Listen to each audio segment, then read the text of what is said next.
في الملك ولم يكن له ولي من الذل وكبره تكبيرا. أما بعد فأعوذ بالله من الشيطان الرجيم. بسم الله الرحمن الرحيم. قد أفلح من زكاها وقد خاب من دساها.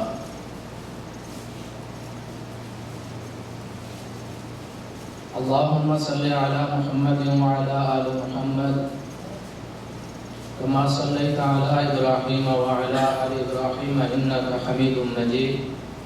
اللهم بارك على محمد وعلى آل محمد كما باركت على إبراهيم وعلى آل إبراهيم إنك حميد مجيد.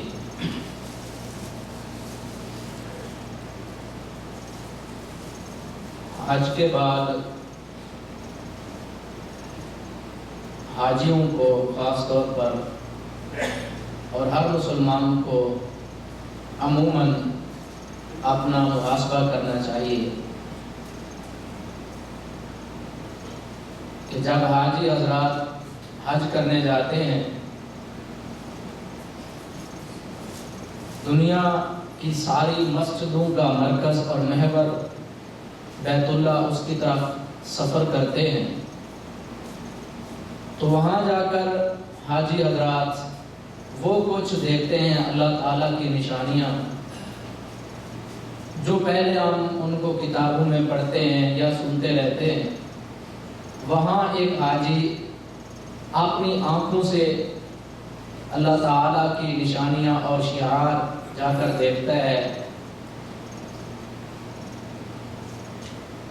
چاہے عرفات ہو، مینا، مزدلفہ اور مسجد حرام،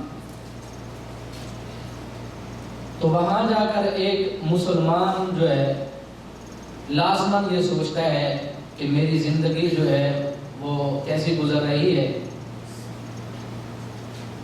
اور مجھے اپنی زندگی کیسے مستقبل میں گزارنا چاہیے. وہاں جا کر ہر مسلمان ایک ایمانی کیفیت کے اندر ہوتا ہے. اگر یہاں اپنے علاقوں میں اس کا ایمان کچھ کم ہوتا ہے تو وہاں جا کر اس کے ایمانیات کے اندر اضافہ ہو جاتا ہے اور یہ لازمی بات ہے کیونکہ وہاں جا کر مزدلفہ، مینا، عرفات اور جمرات یہ ساری کی ساری چیزیں یہ اللہ تعالیٰ کی نشانیاں اور شعار اسلام ایک مسلمان جب دیکھتا ہے تو لازماً دل دماغ کے اندر ایمانیات کی کیفیت جو ہے وہ بڑھ جاتی ہے. تو حج کے بعد ہر مسلمان کو اپنا تزکیہ کرنا چاہیے کہ آئندہ ہماری زندگی جس طرح گزر رہی ہے ویسی گزرے یا جس طرح اللہ رب العزت چاہتے ہیں کہ زندگی گزارو ویسے گزارنی چاہیے. حج ایک کامل اور مکمل عبادت ہے. یہ مسلمان کے لیے ایک مکمل تزکیہ نفس کی ٹریننگ ہے. اللہ رب العزت ایک مسلمان کو مختلف عبادات کے ذریعے اپنی طرف بلاتے ہیں، یعنی نماز، روزہ اور صدقات، خیرات، اللہ تعالیٰ کے راستے میں خرچ کرنا. یہ ساری کی ساری عبادات اس حج کے اندر موجود ہیں. تو حج کے بعد لازماً مسلمان کو اپنی زندگی کا جائزہ لینا چاہیے، اپنی زندگی کا تزکیہ ضرور کرنا چاہیے کہ آیا ہماری یہ زندگی جس نہج پر، جس ڈھب پر ہم گزار رہے ہیں، آیا وہ صحیح ہے، بہتر ہے، اس سے ہماری جنت پکی ہے، یا پھر ہم کچھ چیزیں چھوڑ دیں اور اسلام کے اندر مکمل طور پر داخل ہو جائیں.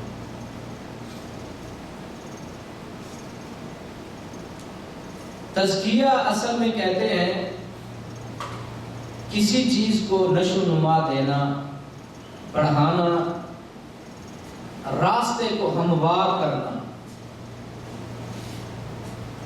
یعنی ایک مسلمان جو ہے زندگی گزارتے ہوئے اس کی سوچیں مختلف ہو جاتی ہیں، عقائد سے پھر جاتا ہے، مختلف گمراہیاں اس کے اندر آ جاتی ہیں، مختلف بدعات اس کے اندر آ جاتی ہیں، مختلف گناہوں کے اندر وہ پھنس جاتا ہے، تو مختلف یعنی معاشرے کی گمراہیاں اس کے اندر پیدا ہو جاتی ہیں، اعمال نیکیوں والے اعمال جو ہے وہ کم ہو جاتے ہیں، گناہوں کی کثرت ہو جاتی ہے، یعنی دنیا کی دلدل کے اندر دھنس جاتا ہے۔ تو تزکیہ یہ ہے کہ مسلمان یہ سوچے کہ میں نے اپنی سوچ کو کیسے ہموار کرنا ہے جس طرح اللہ تعالیٰ چاہتا ہے، میرے نیک اعمال جو مجھ سے چھوٹ چکے ہیں میں نے ان کو پھر دوبارہ زندہ کرنا ہے، گناہوں کے اندر میں دھنس چکا ہوں ان کو میں نے چھوڑنا ہے، یعنی ایک مکمل سوچ کہ کون سا کام جو ہے وہ اسلام کے خلاف ہے اس کو مجھے چھوڑنا ہے، اور نیک اعمال جو مجھ سے چھوٹ چکے ہیں ان کو میں نے کرنا ہے، یعنی اپنی زندگی کو اسلام کے مطابق لانے کی کوشش کرنا، یہ تزکیہ ہوتا ہے۔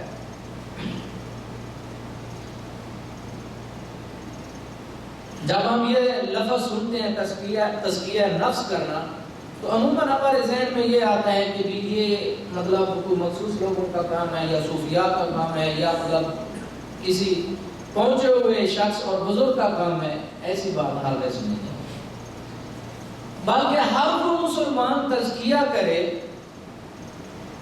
جو یہ سمجھتا ہے کہ میرے اندر غلط سوچیں آ گئی ہیں، وہ صحیح سوچ کی طرف آ جائے، جو یہ سمجھتا ہے کہ میں گناہوں کے اندر پھنس چکا ہوں وہ گناہوں کو چھوڑنے لگ جائے، یہ تزکیہ ہے، جو یہ سمجھتا ہے کہ مجھ سے نیکیاں ختم ہو رہی ہیں، نیکیاں چھوٹ رہی ہیں، وہ نیکیوں کی طرف آ جائے، وہ تزکیہ کر رہا ہے۔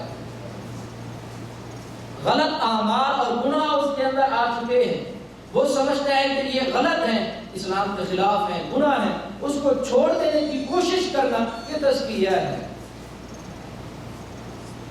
اس کے لیے کوئی مخصوص محنت اور ریاضت کی ضرورت نہیں ہوتی، ہر مسلمان سمجھتا ہے حلال کیا ہے حرام کیا ہے، ہر مسلمان سمجھتا ہے گناہ کیا ہے ثواب کیا ہے، ہر مسلمان سمجھتا ہے کہ منافقت کیا ہے، اسلام کیا ہے، دین ہمیں کیا سمجھاتا ہے، تو وہ تزکیہ کر لے اپنا۔ تزکیہ یہ ہے کہ سوچ کو صحیح کر لے، اعمال کو صحیح کر لے، زندگی کے تمام جو اعمال ہیں ان سب کو صحیح کر لے اسلام کے مطابق، یہ تزکیہ ہے۔ اور مسلمان کی زندگی کے اندر یہ لازماً صرف ہونی چاہیے، یہ تزکیے والا دروازہ مسلمان کو کھلا رکھنا چاہیے، کیونکہ ہم انسان ہیں، ہمارے اندر موت تک گناہ بھی آ سکتے ہیں، نیکیاں بھی آ سکتی ہیں، جب تک یہ دروازہ کھلا ہے کہ میں غلط ہوں، میں گناہ کر سکتا ہوں، میں گناہ گار ہوں، یہ جب تک ایک مسلمان اقرار کرتا رہے گا تو پھر وہ اپنے آپ کو بدل سکے گا، تبدیل کر سکے گا۔ لیکن جب وہ یہ کہے گا کہ نہیں میں ٹھیک ہوں، میں عقل کل ہوں، میں سب کچھ ہوں، میں نیک جو کر رہا ہوں صحیح کر رہا ہوں، تو وہ مسلمان اپنے آپ کو تبدیل نہیں کر سکتا، حتیٰ کہ تبدیلی کی وہ اس کے اندر سوچ بھی نہیں آ سکتی۔ اپنے اندر ہمیں چاہیے کہ یہ دروازہ ہمیں کھلا رکھنا چاہیے کہ میں انسان ہوں، گناہ کر سکتا ہوں، اور تبدیل اپنے آپ کو تبدیل کرنے کی کوشش کرنی چاہیے۔ تزکیہ اگر دو چیزوں میں ہو جائے تو ان مسلمان کی زندگی بھی بن جاتی ہے اور آخرت بھی بن جاتی ہے۔ صرف دو چیزیں، سب سے پہلی چیز وہ ہے ادراک، شعور، علم۔ یہی ادراک شعور یعنی علم جو ہے یہ بہت بڑی طاقت ہے، بہت بڑی قوت ہے۔ اسی وجہ سے انسان کو اور جانوروں کو، جانداروں کو انسان سے الگ کیا جاتا ہے کہ انسان کے اندر شعور ہے، عقل ہے، سمجھنے کی قوت ہے۔ اگر یہ چیز نہ ہو تو ہم دیکھتے ہیں کہ مختلف جزیروں کے اندر جہاں دنیا کی جدید ترین سہولیات نہیں ہیں وہاں آج بھی لوگ بغیر لباس کے پھرتے ہیں، وہاں آج بھی لوگوں کو نہیں پتا کہ اللہ کیا ہوتا ہے، خالق کون ہے، مالک کون ہے، ان کو زندگی کے طور طریقوں کا پتہ نہیں، بغیر لباس کے پھرتے۔ اگر یہ عقل اور شعور نہ ہو تو ان جانوروں اور انسانوں کے اندر کوئی فرق نہیں ہوتا. تو یہ عقل اور شعور بہت بڑی نعمت ہے. یہ انسان کے لیے ایک ہیرے کی مانند ہے. اگر یہ نہیں تو کوئی فائدہ نہیں ہے. یعنی دو چیزیں اگر صحیح ہو جائے، سب سے پہلی چیز شعور، عقل صحیح ہو جائے، سوچ صحیح ہو جائے، یعنی علم انسان مسلمان کا صحیح ہو جائے تو اس کی ساری زندگی بھی بن سکتی ہے اور آخرت بھی بن سکتی ہے. آج یہی ہے کہ ہم مسلمان جو ہے، سوچ ہماری، جو معاشرے کی سوچ وہ ہماری سوچ بن جاتی ہے، جو ہمارے بڑوں کی سوچ وہ ہماری سوچ بن جاتی ہے، جو ہمارے علاقے کی سوچ ہوتی ہے وہ ہماری سوچ بن جاتی ہے، جو ہمارے ملک کی سوچ ہوتی ہے وہ ہماری سوچ، اور اس کے مطابق ہم عمل کرتے رہتے ہیں اور اس پر ہم فخر کیا کرتے ہیں کہ ہمارا علاقہ یوں کہتا ہے، ہمارا خاندان یہ کہتا ہے، ہمارے بڑے یہ کہتے ہیں، ہمارا علاقہ یہ کہتا ہے، ہمارا ملک یہ کہتا ہے، ہمارا رہبر اور رہنما یہ کہتا ہے.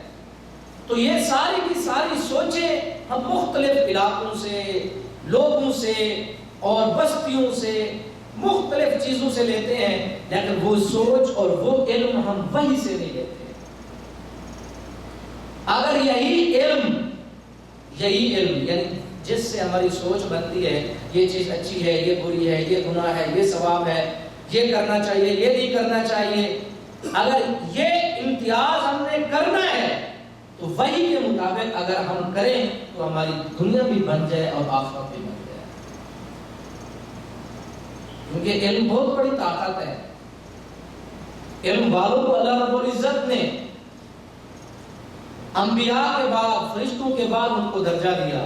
اللہ تعالیٰ ارشاد فرماتے ہیں کہ میں اپنی توحید کی گواہی میں دیتا ہوں، انبیاء دیتے ہیں، فرشتے، اور ان کے بعد اللہ تعالیٰ ارشاد فرماتے ہیں اولو العلم میں قائما بالقسط، یعنی اہل علم وہ بھی میری توحید کی گواہی دیتے ہیں.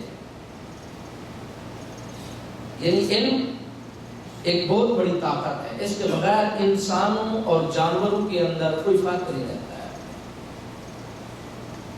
اور وہ علم جو ہے وہ وحی کا علم ہے، نہ کسی علاقے کا، نہ خاندان کا، نہ کنبے قبیلے کا، نہ بستی کا، نہ ملک کا، کسی چیز کا نہیں. یہ صرف اور صرف وحی کا علم ہے جو ہر انسان کو دنیا کے اندر بھی ایک مضبوط زندگی دیتا ہے اور آخرت کی زندگی بھی بنا دیتا ہے.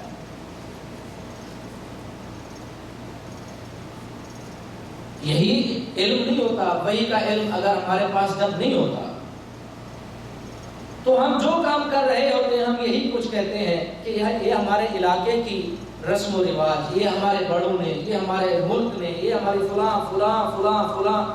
اور بعض اوقات ہم اپنے آپ ہی بڑے بن جاتے ہیں، عقل کل بن جاتے ہیں کہ ہم ہی سمجھدار ہیں، ہم جو کچھ کریں گے صحیح کریں گے، اور کسی بات کو ہم اپنے سامنے لاتے ہی نہیں، ہر چیز کو نظر انداز کر دیتے ہیں.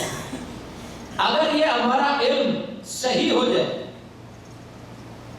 یعنی ہم وہی سے اپنی سوچ لیں، ہم یہ سمجھیں کہ اللہ تعالیٰ ہم سے کیا چاہتا ہے، ہم کس طرح خاندان سے ڈیل کریں، ہم کس طرح معاملات کریں، ہم کس طرح خوشی کریں، ہم کس طرح غمی کریں، ہم دوستوں کے ساتھ کس طرح اٹھیں بیٹھیں، ہمارے معاملات کس طرح ہوں، ہماری تجارت کس طرح ہو، ہماری سیاست کس طرح ہو، یہ ساری کی ساری زندگی کس طرح ہو، ہم پوچھیں تو صرف اور صرف وہی سے، تو پھر ہماری زندگی بھی بنتی ہے اور آخرت بھی بنتی ہے. اور اگر جب ہم ان چیزوں کو چھوڑ دیتے ہیں تو لازماً ہمیں پلٹنا چاہیے کہ ہاں ہم گمراہ ہو گئے، تو ہم اس بارے میں سوچیں وحی کیا کہتی ہے، قرآن کیا کہتا ہے، آپ صلی اللہ علیہ وسلم کی حدیث کیا کہتی ہے اس بارے میں. تو یہ تزکیہ ہوگا. اگر ہم یہ دروازہ نہیں کھولتے کہ بھئی ہمارے اندر بھی گناہ ہے، ہماری سوچ بھی غلط ہو سکتی ہے، کبھی جا کر ہم غلط بھی بول سکتے ہیں، تو پھر ہم رجوع کریں. رجوع والا اگر دروازہ نہ رکھیں، ہم یہ تسلیم نہ کریں کہ ہم بھی غلطیاں کر سکتے ہیں، تو ہم کبھی بھی اپنے آپ کا تزکیہ اور اسلام کی سچی جو تعلیم ہے اس کی طرف ہم نہیں بڑھ سکتے۔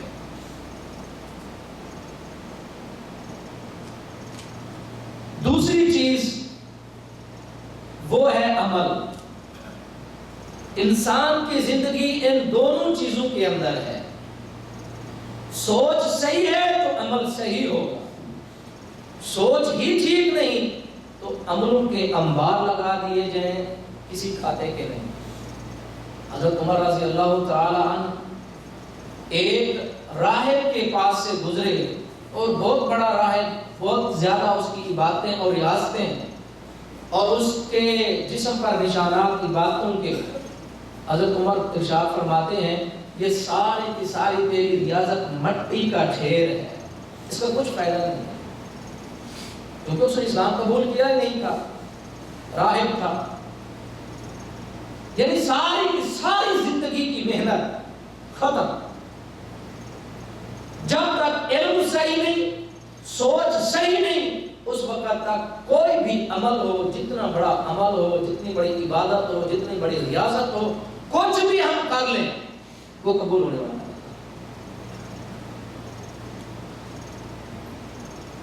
عمل کو، ہمارے ہر انسان کے عمل کو 4 چیزیں جکڑے ہوئے ہیں، 4 چیزیں ہم عمل کرتے ہیں۔ ان 4 چیزوں میں سے کوئی نہ کوئی چیز ہمیں ابھارتی ہے، برانگیختہ کرتی ہے کہ اٹھو یہ کام کرو۔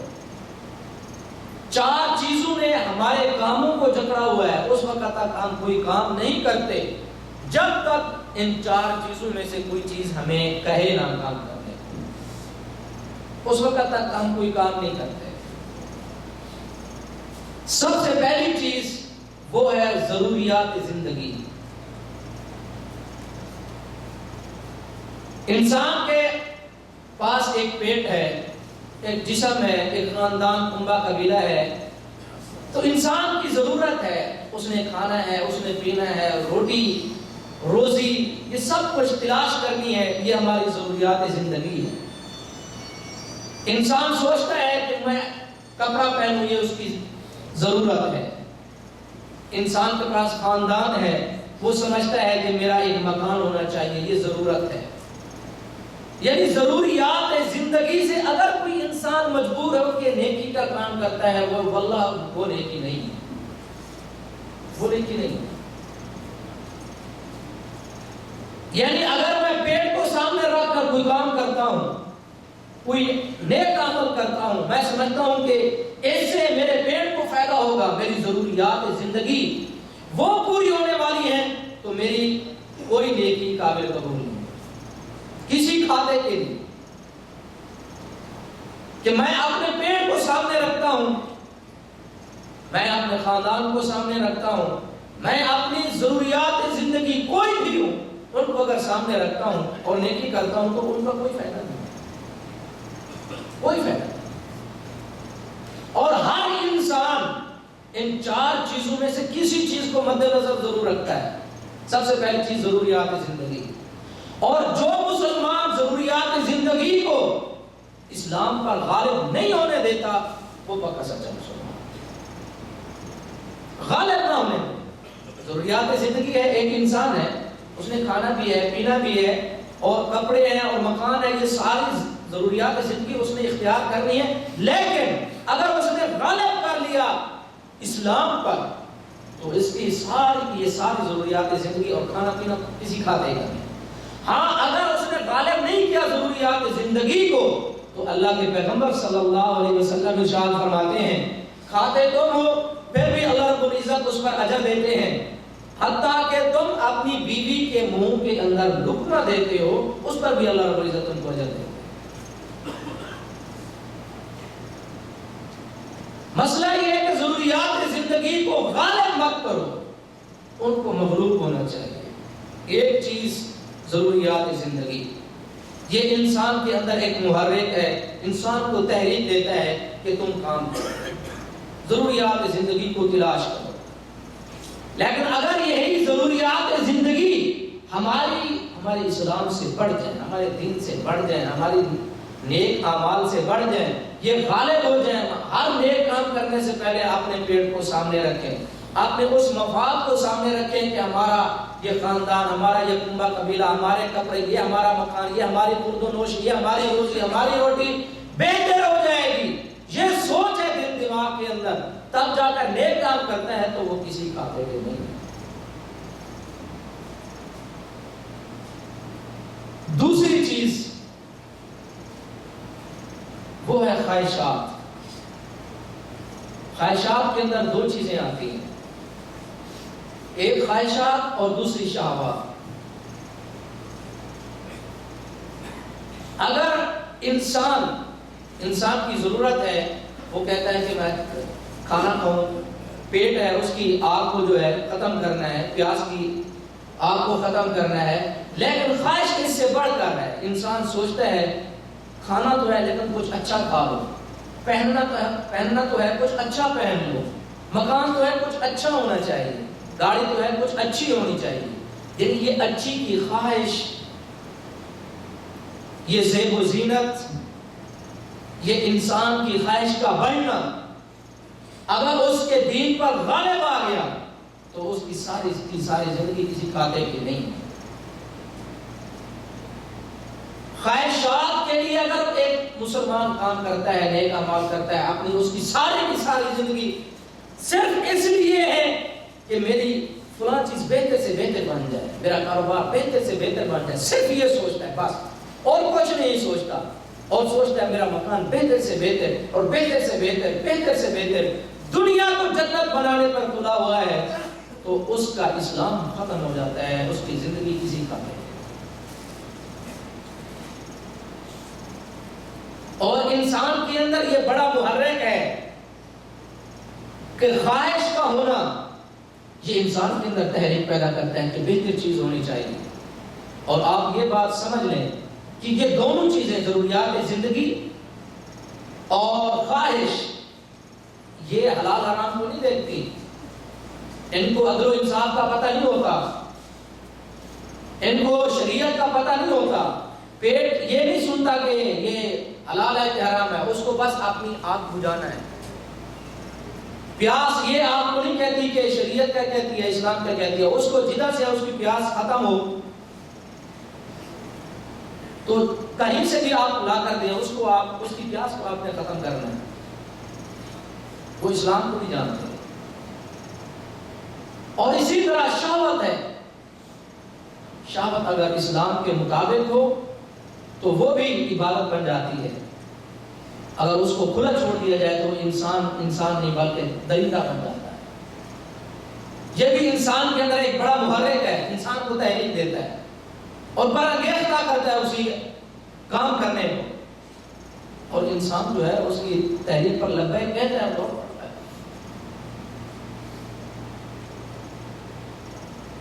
تیسری چیز وہ ہے جذبات، جس کو ہم نفرت اور محبت کہتے ہیں۔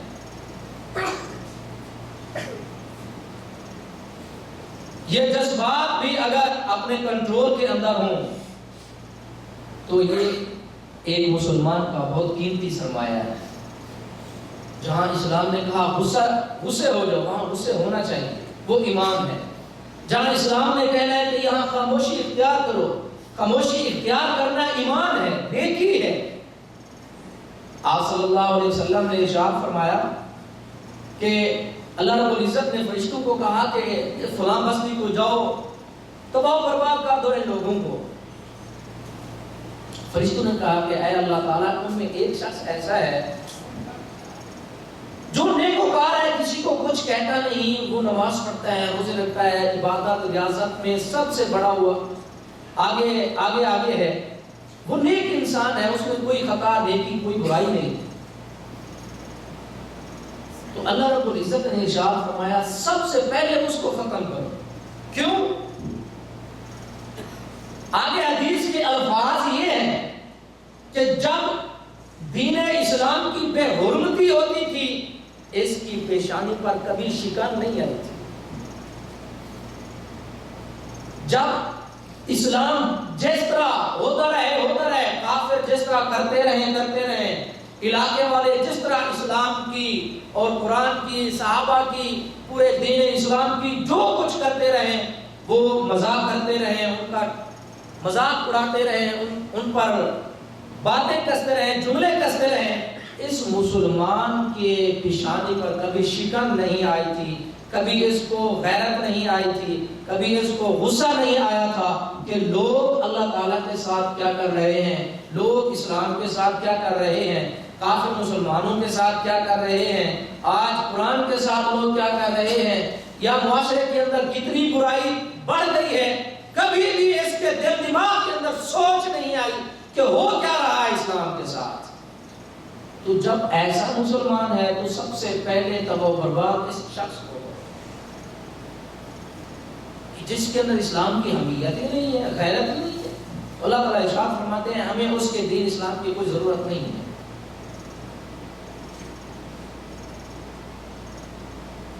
گناہ صرف یہ نہیں ہوتا کہ ہم غیبت کر لیں، زنا کر لیں، چوری کر لیں، دھوکہ دے لیں، بددیانتی کریں۔ وہ شخص کس وجہ سے ڈوبا، کیوں گمراہ اللہ تعالیٰ نے تباہ و برباد کر دیا؟ اس وجہ سے کہ وہ اجتماعی گناہ کرتا تھا، وہ ایک امت کا گناہ تھا۔ مثلا میں چوری کرتا ہوں، میرا انفرادی گناہ ہے، میں زنا کرتا ہوں، میرا انفرادی، میں اکیلا ہوں اس جرم کے اندر، باقی مسلمان نہیں کرتے۔ لیکن اگر میں دیکھتا ہوں کہ اسلام کے ساتھ برا ہو رہا ہے، مسلمانوں کے ساتھ برا ہو رہا ہے، قرآن کی بے حرمتی ہو رہی ہے، صحابہ کو گالیاں دے رہے ہیں، اس وقت میں یہ کہوں کہ مسلمانوں کا مسئلہ ہے، اسلام کا مسئلہ ہے، میں کچھ سوچوں بھی نہ، پریشان بھی نہ ہوں، دل کے اندر کڑن بھی نہ ہو، پیشانی پر شکن بھی نہ آئے پریشانی کی، تو اللہ تعالیٰ ارشاد فرماتے ہیں ایسے نیک انسان کی ہمیں ضرورت ہے۔ آج ہم مسلمان دیکھ لیں، ہم تو اس وقت غصے ہوتے ہیں کہ جب ہمارے علاقے کا تذکرہ ہو، ہماری قوم کا تذکرہ ہو، ہمارے خاندان کا تذکرہ ہو، ہمارے بڑوں کا تذکرہ ہو، ہمارے ملک کا تذکرہ ہو، ہمارے قومی لیڈر کا تذکرہ ہو، اس وقت ہمارا غصہ جو ہے بڑا قابل دید ہوتا ہے۔ ہم نے کبھی بھی یہ گوارا نہیں کیا کہ آج اسلام کے ساتھ کیا ہو رہا ہے، مسلمانوں کے ساتھ کیا ہو رہا ہے، قرآن کی کتنی بے حرمتی ہو رہی ہے، صحابہ کو لوگ کتنا گالیاں دیتے ہیں، کتنا لوگ ہیں جو اسلام کو سمجھتے ہیں، کیوں نہیں سمجھتے؟ یہ سوچیں اور یہ ان چیزوں پر ہمارا غصہ، ہماری سوچ، ہماری پریشانی کبھی نہیں آتی۔ ہاں یہ ضرور ہوتا ہے کہ جب ہماری قوم کا تذکرہ ہو ہمیں بڑا غصہ آتا ہے، حالانکہ جہالت ہے، نہ دین کا مسئلہ ہے، نہ اسلام ہے، نہ عقیدہ ہے، نہ ایمان ہے۔ جب ہمارے علاقے کا تذکرہ ہو، علاقے سے ہمیں کیا تعلق، مسلمان کا پوری دنیا مسلمان کا علاقہ ہے، اس وقت ہم غصے ہو جاتے ہیں، ہمارا غصہ دیکھنے والا ہوتا ہے۔ ہماری قوم، ہماری نسل، ہماری زبان کا کوئی تذکرہ کرے تو غصہ قابل دید ہوتا ہے، دیکھنے والا ہوتا ہے، اور ہم اس پر فخر بھی کرتے ہیں۔ ہم کبھی یہ نہیں کہتے کہ میں مسلمان ہوں اور مسلمان ہونے پر مجھے فخر ہے، کبھی بھی نہیں سوچا، اور کبھی بھی لوگوں کو نہیں کہا کہ میں مسلمان، مجھے اس پر فخر ہے، نہیں، یہ سوچ تک نہیں ہے۔ یہ اجتماعی گناہ ہے، اور اس گناہ کی سزا کسی انسان کو ایک کو نہیں ملتی ہے۔ جہاں خوش لکڑیاں جاتی ہیں وہاں گیلی بھی چلی جاتی ہے، سبز بھی چلی جاتی ہے۔ یہ اجتماعی گناہ ہے۔ اللہ رب العزت قوموں کو تباہ و برباد اس وقت کرتے ہیں جب انسان اجتماعی گناہ کرنے لگ جائیں، سارے لوگ گناہوں کے اندر بدمست ہوں، اور ہر انسان اس علاقے کا وہ اجتماعی گناہ کے اندر ملوث ہو، پھر اللہ تعالیٰ جھاڑو دے دیتے ہیں، صفایا کرتے ہیں۔ تو یہ نفرت اور محبت جب یہ اسلام کے تابع نہ ہو تو جرم ہے، گناہ ہے، اور آج تو ہم اجتماعی گناہ کر رہے ہیں۔ ہم تو کبھی بھی نہیں سوچتے کہ مسلمانوں کے ساتھ کیا ہوتا ہے، اسلام کے ساتھ کیا ہو رہا ہے، لوگ کیا کرتے ہیں، کفار کیا کر رہے ہیں. کبھی ہمارے دماغوں کے اندر سوچیں بھی پیدا نہیں کہ ہمارے دل کے اندر خیال پیدا ہو کہ ہم بھی کوئی مطلب اسلام کے لیے کچھ کریں، کچھ دین کے لیے، کچھ صحابہ کے لیے، کچھ انبیاء کے لیے، قرآن کی عظمت کے لیے کبھی ریڈیو کے اندر شریک ہو جائیں. کبھی ہم نے ایسی بات نہیں سوچی. کیوں؟ ہم یہ سمجھتے ہیں کہ ہر بندہ مسلمان ہے، کلمہ پڑھا ہے، مولوی جانے ان کا کام جانے. نہ، بعض گناہ ایسے ہیں جو اجتماعی گناہ ہیں، اور اجتماعی گناہ اور وہ جرم وہ ناقابل معافی جرم ہے. مثال کے طور پر ایک حدیث ہے، اللہ کے پیغمبر صلی اللہ علیہ وسلم ارشاد فرماتے ہیں ایک انسان ہے وہ گناہ کرتا ہے رات کو، اللہ تعالیٰ اس کی ستر پوشی کرتے ہیں، چھپاتے ہیں، اور صبح اٹھتا ہے لوگوں کے درمیان وہ اعلان کرتا ہے کہ میں نے رات فلاں گناہ کیا، فلاں گناہ کیا، فلاں گناہ کیا. اس نے گناہ کیا، اللہ تعالیٰ نے چھپایا اور لوگوں کو پتہ نہیں چلا، لیکن وہ گناہگار انسان عوام کے اندر، معاشرے کے اندر لوگوں کو بتا رہا ہے کہ میں فلاں گناہ کر رہا ہوں، رات میں نے فلاں کارنامہ سر انجام دیا. تو یہ اجتماعی گناہ ہے کہ معاشرے کو یہ غلط کر رہا ہے، مسلمانوں کو بگاڑ رہا ہے، مسلمانوں کی سوچوں کو خراب کر رہا ہے. تو اللہ تعالیٰ ارشاد فرماتے ہیں ہم اس کو کبھی معاف نہیں کرتے. مجاہد کو ہم کبھی معاف نہیں کرتے. ہم نے اس کو گناہ کو چھپایا اور وہ اس کو لوگوں کے سامنے بیان کر رہا ہے تاکہ لوگ جو مسلمان سنتے ہیں ان کے اندر بھی ایک جذبہ پیدا ہو اور وہ بھی اس قدر چل رہے ہیں. ہمیں اپنے جذبات، محبت کو بھی دیکھنا چاہیے، نفرت کو بھی دیکھنا چاہیے کہ کہاں ہم نے محبت کرنی ہے، کہاں ہم نے نفرت کرنی ہے. قوم کی وجہ سے محبت نفرت کوئی چیز نہیں. گناہ تو ہے یہ نیکی کسی خاطر میں نہیں جاتی. نسلی تعصب ہو، زبان کا تعصب ہو، ملک کا ہو، علاقے کا ہو، کسی چیز کا تعصب جو ہے وہ گناہ ہے، وہاں نہیں جانا چاہیے. جس طرح ہمیں جانا چاہیے اس کی ہمیں سوچ تک نہیں. جذبات. چوتھی چیز جو ہے وہ ہے روح. انسان کے عمل کو چار چیزیں گھیرے رکھتی ہیں. یا انسان ضروریات کی وجہ سے کام کرتا ہے، مجبور کہتا ہے کہ میری ضروریات، یا پھر خواہشات کی وجہ سے، شہوات کی وجہ سے، یا اپنے جذبات، غصے، محبت اور نفرت کی وجہ سے کوئی کام کر بیٹھتا ہے. اور چوتھی چیز ہے روح. اور یہ روح اللہ تعالیٰ نے انسان کو آسمان سے عطا کی ہے. روح کی وجہ سے اگر کوئی مسلمان کام کرتا ہے تو یہ روح انسان کو اخلاقیات کی طرف بلاتی ہے، تو یہ بلندیاں دکھاتی ہے. مثال کے طور پر ایک انسان پریشان بیٹھا ہوا ہے، مثلا اس کا ایکسیڈنٹ ہو گیا، کوئی نہیں، ایک مسلمان وہاں سے گزرتا ہے اور دیکھتا ہے کہ مجبور بھی ہے، راستہ بھی سارا، یعنی آنے جانے والا بھی کوئی نہیں، میں اکیلا ہوں، راستہ بھی ایسا ہے، یہ مجبور شخص ہے، اس کی مدد اور اعانت کرنے والا اور کوئی نہیں. وہ انسان ادھر پڑتا ہے، اس کی مدد اور نصرت کرتا ہے، یعنی اس کا مسئلہ حل ہو جاتا ہے، وہ چل پڑتا ہے. اس وقت مدد کرنے والا جو انسان ہے اس کے اندر جو چیز اس وقت خوشی پیدا ہوتی ہے وہ روح کا کارنامہ ہوتا ہے. کیوں؟ اس وقت اس کو ضروریات کا ضرورت نہیں، کھانے پینے کی ضرورت نہیں، جو مدد کر رہا ہے اس کو یہ ضرورت نہیں کہ میں ایسے کچھ پیسے لے لوں، کچھ ضروریات زندگی لے لوں، کچھ پانی لے لوں، خوراک لے لوں، یہ تو نہیں سوچتا. یہ بھی نہیں سوچتا کہ میری اس سے کچھ خواہش پوری ہوگی، یہ بھی نہیں سوچتا. اور محبت اور نفرت یہ بھی نہیں ہوتا اس کے دل دماغ کے اندر، کیونکہ وہ اس کے لیے اجنبی ہے، اس کو جانتا نہیں، اس کو پہچانتا نہیں، اس سے واسطہ نہیں، تعلق نہیں. یہ ساری چیزیں نہیں ہوتی اس کے اندر. یہ سارے جو علائشیں ہیں یہ نہیں ہیں، نہ ضروریات ہیں، نہ خواہشات ہیں، نہ جذبات ہیں. ایک ایمان اس کے اندر بولتا ہے، روح بولتی ہے کہ یہ مسلمان ہے، انسان ہے، اس کی مدد کرنی چاہیے.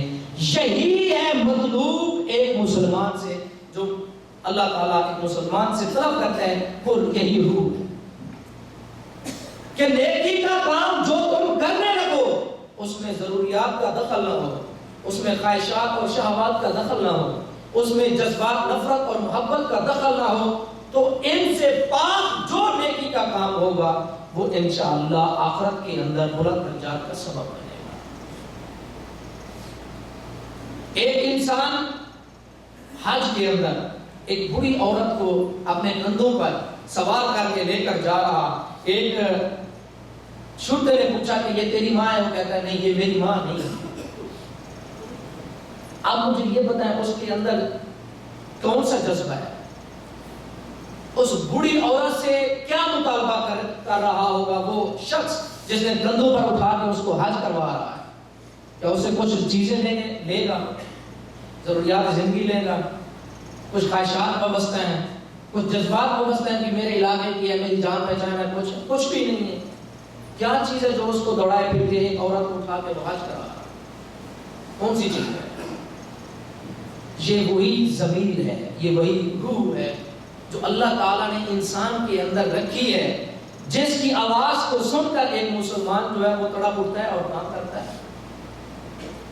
یہی مطالبہ ہے قرآن کا، اللہ تعالیٰ کا، کہ مسلمان جب کام کرنے لگے، اسلام کا کوئی بھی کام، نیکی کا کوئی کام کرنے لگے، ان کے اندر ضروریات زندگی کا دخل نہ ہو، ان کو غلبہ نہ ہو، خواہشات اور شہوات کا غلبہ نہ ہو، اور پھر جذبات کا غلبہ نہ ہو، تو پھر انشاءاللہ جو وہ کام کرے گا اللہ تعالیٰ کے ہاں وہ منظور ہوگا۔ یہ چاروں چیزیں انسان کے اندر حرکت پیدا کرتی ہیں، تو حج کے بعد ہمیں دیکھنا چاہیے کہ کون سا محرک جو ہمیں تحریک دے رہا ہے، وہ ضروریات زندگی ہیں جو ہمیں ہم سے یہ سارے کام کروا رہی ہے، یا جذبات ہیں وہ یہ غلط کام کروا رہے ہیں، یا ہماری خواہشات ہیں جو اتنی بڑی ہوئی ہیں پوری ہونے کو تیار نہیں ہے، یا ہماری شہوات ہیں ان کو لگام نہیں ہے۔ کون سی چیز ہے جو ہمارے اوپر غالب ہے، اس کو ہٹانا ہوگا۔ جب تک ہم ان کو نہیں ہٹاتے ہمارے اندر وہ روح جو ہے وہ غالب نہیں آ سکتی، ہم ضمیر کی آواز کو سن نہیں سکتے۔ جب ایک مسلمان ضمیر کی آواز نہیں سنتا تو پھر سب ختم، مٹی کی ڈھیری بن جاتا ہے۔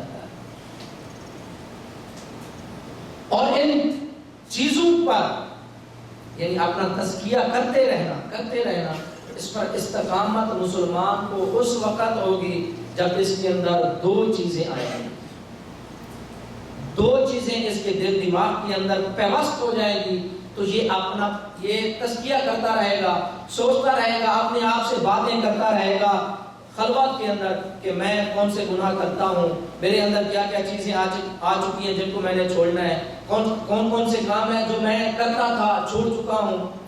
یہ اپنے آپ سے باتیں اس وقت کرے گا جب دو چیزیں اس کے دل دماغ کے اندر پیوست ہو جائیں گی۔ ایک چیز وہ اللہ تعالیٰ کا ذکر، دوسری فکر آخرت۔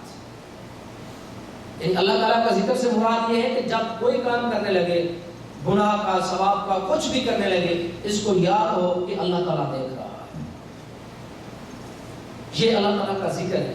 اللہ تعالیٰ ارشاد فرماتے ہیں آقم الصلاۃ لذکری، نماز کو قائم کرو میرے ذکر کے لیے، یعنی یہ ساری کی جو بھی کام کرے اس پر ہمیں اللہ تعالیٰ کے احکام یا اللہ تعالیٰ کا خوف ہمارے دل دماغ کے اندر ہو، تو یہ اللہ تعالیٰ کا ذکر ہے۔ جب یہ چیز موجود ہے تو مسلمان اپنا تزکیہ کرتا رہے گا اور رجوع اللہ کا دروازہ اس کا ضمیر کھولے رکھے گا۔ جب تک یہ چیزیں نہیں ہیں تو پھر انسان جو ہے اپنا تزکیہ نہیں کر سکتا۔ اور دوسری چیز فکر آخرت، جو کام ان مسلمان کرنے لگے تو اس کو فکر ہوتی ہے کہ میری جنت بنے گی جہنم بنے گی، اس کام سے میری دوزخ بنے گی یا جنت بنے گی۔ یہ سوچ جب پیوست ہے ہر وقت، ہر لمحے، ہر کام میں، تو وہ انشاءاللہ وہ مسلمان ہر زندگی کے ہر لمحے میں اپنا تزکیہ ضرور کرتا رہے گا۔ عجیب یہ ہے کہ ایک انسان گناہ کرتا ہے لیکن گناہ پر وہ استمرار نہ کرے، وہ مستقل مزاجی سے گناہ نہ کرے، وہ اللہ تعالیٰ کی طرف لوٹے۔ اس وقت لوٹے گا جب اس کو فکر آخرت ہوگی، اللہ تعالیٰ اس کو یاد ہوگا۔ اور ان ساری چیزوں کے لیے اللہ تعالیٰ کا آپ نظام دیکھیں کہ یہ چار محرکات ہیں، ان کو مطلب دبانے کے لیے اللہ تعالیٰ نے کون کون سی عبادتوں کی طرف ہمیں بلایا ہے۔ سب سے پہلی چیز ضروریات زندگی وہ ہمیں غافل کر دیتی ہیں۔ غفلت کو توڑنے کے لیے اللہ تعالیٰ نے نماز فرض کی ہے۔ آپ صلی اللہ علیہ وسلم نے ارشاد فرمایا کہ جو مسلمان سوتا ہے شیطان اس پر 3 گرہیں لگاتا ہے. جب صبح نماز کے لیے مسلمان اٹھتا ہے ایک گرہ کھل جاتی ہے. جب اٹھ کر وضو کرتا ہے دوسری گرہ کھل جاتی ہے. جب وہ نماز پڑھتا ہے تو تیسری گرہ بھی کھل جاتی ہے. مسلمان حشاش بشاش ہو جاتا ہے, اسے غفلت ختم ہو جاتی ہے. اور اسی طرح آپ صلی اللہ علیہ وسلم فرماتے ہیں جو مسلمان وضو کرتا ہے اس کے سارے صغیرہ گناہ ختم ہو جاتے ہیں. یعنی غفلت کو دور کرنے کے لیے نماز. اور دوسرے محرک جو ہے خواہشات, شہوات, جذبات, نفرت اور محبت کا جذبہ, ان کے لیے اللہ رب العزت نے روزے کو فرض کیا. اگر آپ روزے کی حکمت کو پڑھیں گے تو آپ حیران رہ جائیں گے کہ کس طرح یہ ان دونوں گھوڑوں کو کنٹرول کرتا ہے روزہ. شہوت ہو چاہے وہ مطلب ضروریات ہوں یا خواہشیں ہوں, کنٹرول کر دیتا ہے. یعنی انسان کھانے سے رک گیا, شہوت ختم, سونا کم, کھانا کم, اور نیکی کی طرف رجوع زیادہ. یعنی ان چیزوں کو توڑنے کے لیے اللہ تعالیٰ نے کس چیز کو فرض کیا؟ روزے کو. اور پھر انسان کی محبت ہوتی ہے مال سے, اللہ تعالیٰ نے پھر انفاق فی سبیل اللہ, خرچ کرو. خرچ کرو گے تو مال کی میل جو ہے دل سے وہ ختم ہو جائے گی. اور میں آپ کو یہ عرض کر دوں کہ ان ساری چیزوں کا علاج, ساری چیزوں کا, علیشوں کا, ان سارے مصیبتوں کا علاج اللہ تعالیٰ نے حج کے اندر رکھا ہے. ان ساری چیزوں کو کنٹرول کرنے کے لیے اور ایک مسلمان کو اپنا تزکیہ کرنے کے لیے جو ٹریننگ دی ہے وہ حج کے اندر ہے. سارے معاملات اس میں جمع ہیں.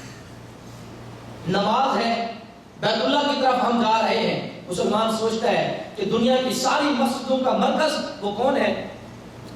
وہ بیت اللہ ہے. ہم اس کی زیارت کے لیے جا رہے ہیں. جس طرف ساری یعنی مسلمان, ساری امت اس کی طرف منہ کر کے نماز پڑھتے ہیں. اور پھر ایک اور نماز, جو نماز کسی مسجد میں نہیں ہوتی, صرف بیت اللہ کے قریب ہوتی ہے, وہ طواف ہے.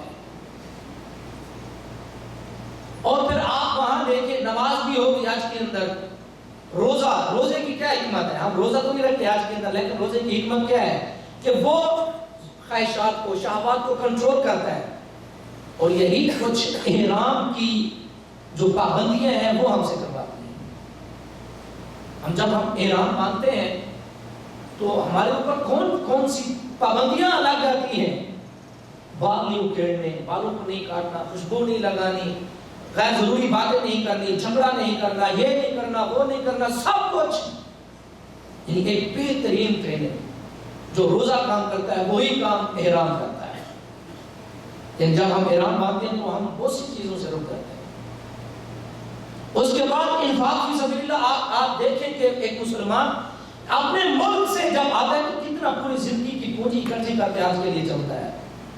آج ہمیں تو اندازہ نہیں کتنی بڑی ہم عبادت کرنے کے لیے جا رہے ہیں اور کون سی عبادت کر کے ہم واپس پلٹے ہیں, اور ہمیں کس دل کی طرف پلٹنا چاہیے کہ نہیں پلٹنا چاہیے.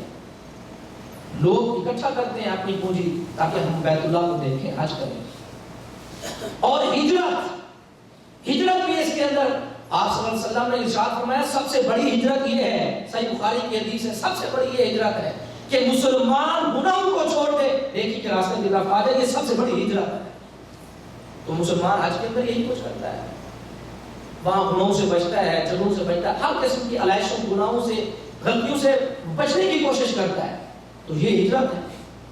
اور جہاد فی سبیل اللہ, جہاد فی سبیل اللہ کی کیا روح ہے؟ وہ یہ کہ ایک مجاہد اپنا بستر باندھتا ہے, اپنا ایک چھوٹا سا سامان, 1-2 کپڑے, جہاں بھی سرحد پر بلایا گیا وہ پہنچتا ہے.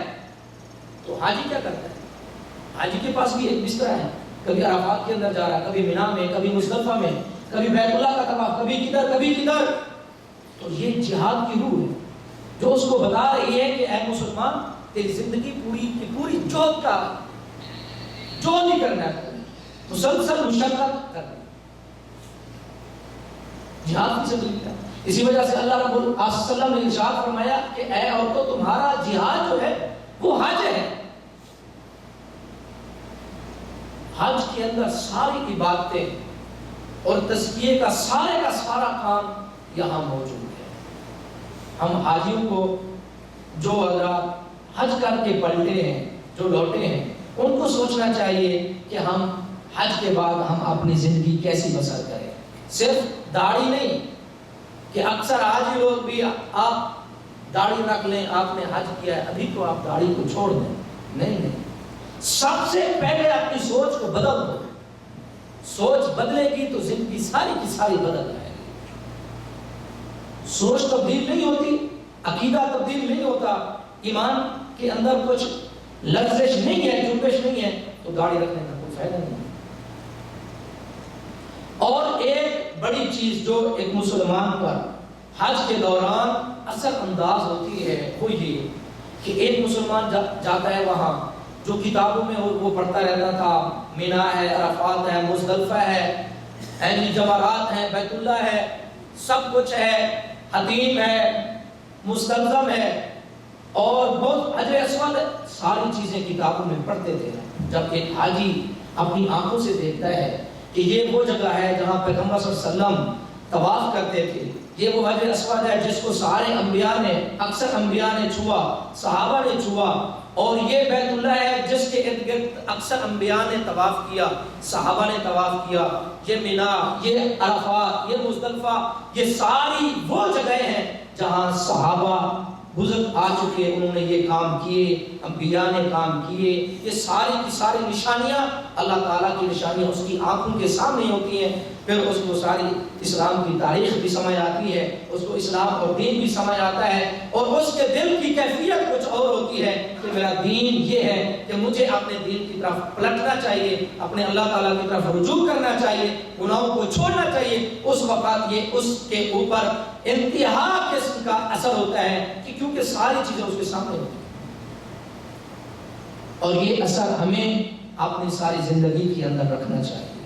اور حج کے بعد ہمیں اپنا تزکیہ کرنا چاہیے کہ ہم زندگی کیسی گزار رہے ہیں. سب سے پہلے اپنی سوچ کو بدلیں، ہم اپنے عمل کو بدلیں، ہم اپنے اعمال کو بدلیں، ہماری زندگی بدل جائے اور ہم ایک پکے سچے مسلمان بن جائیں، پھر ایک مضبوط امت بنے گی. اللہ تعالیٰ سے دعا کرتے ہیں کہ اللہ تعالیٰ ہمیں عمل کرنے کی توفیق عطا فرمائے، اللہ تعالیٰ ہمارے گناہوں کو معاف فرمائے، اللہ تعالیٰ ہمیں اسلام پر استقامت نصیب فرمائے. اور جو حاجی حضرات حج کرتے ہوئے شہید ہوئے ہیں، اللہ تعالیٰ ان کو جنت کے اندر اعلیٰ درجہ عطا فرمائے، اللہ تعالیٰ ان کے گناہوں کو معاف فرمائے، اللہ تعالیٰ ان کے لواحقین کو صبر کرنے کی توفیق عطا فرمائے. وما علینا الا البلاغ المبین.